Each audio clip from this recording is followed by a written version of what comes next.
সিনেমার নায়ক থেকে তামিলনাড়ুর মুখ্যমন্ত্রী সব জল্পনা কল্পনার অবসান ঘটিয়ে শপথ নিলেন অভিনয় থেকে রাজনীতির মঞ্চে পদার্পণ করা দক্ষিণ ভারতীয় তারকা চন্দ্রশেখর জোসেফ বিজয় ওরফে থালাপথি বিজয়। শপথ অনুষ্ঠানে তার পাশে দেখা গেছে গুঞ্জিত প্রেমিকা তৃষা কৃষ্ণনকে। আর মাধবন থেকে পাবন কালিয়ান একের পর এক তারকাদের শুভেচ্ছায় এখন সরগরম পুরো কলিউড।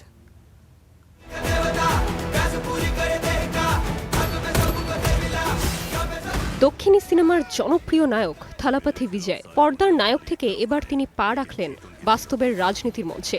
দীর্ঘ জল্পনা কল্পনার পর অবশেষে তামিলনাড়ুর মুখ্যমন্ত্রী হিসেবে শপথ নিয়েছেন তিনি। আর সেই মুহূর্ত ঘিরে এখন সরগরম পুরো ভারতীয় চলচ্চিত্র অঙ্গন।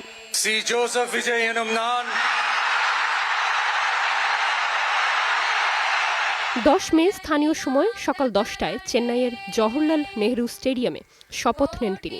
শপথ অনুষ্ঠানে ছিল হাজারো মানুষের ভিড়। রাজনৈতিক নেতা, ব্যবসায়ী থেকে শুরু করে দক্ষিণী সিনেমার অসংখ্য তারকা উপস্থিত ছিলেন সেখানে। তবে সবচেয়ে বেশি আলোচনায় ছিলেন অভিনেত্রী তৃষা কৃষ্ণন।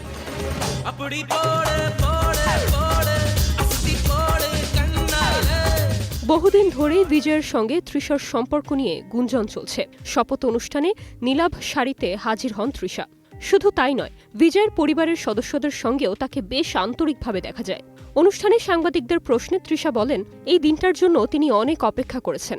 এরপর থেকেই সামাজিক মাধ্যমে নতুন করে শুরু হয়েছে তাদের সম্পর্কের আলোচনা। এদিকে বিজয়কে শুভেচ্ছা জানিয়েছেন দক্ষিণী সিনেমার অনেক তারকা। অভিনেতা আর মাধবন সামাজিক মাধ্যমে লেখেন, আমার প্রিয় ভাইকে অনেক অনেক শুভকামনা। মুখ্যমন্ত্রী হিসেবে আপনার সময়টা যেন আমাদের রাজ্যের জন্য সবচেয়ে সফল এবং প্রভাবশালী হয়। অভিনেতা ও রাজনীতিবিদ পাবন কালিয়ানও বিজয়কে অভিনন্দন জানিয়ে বলেন, নতুন সরকার মানুষের আশা পূরণ করবে বলেই তিনি বিশ্বাস করেন। এছাড়াও কমল হাসান, প্রকাশ রাজ সহ আরও অনেক তারকা বিজয়ের রাজনৈতিক যাত্রাকে নতুন অধ্যায় বলে মন্তব্য করেছেন।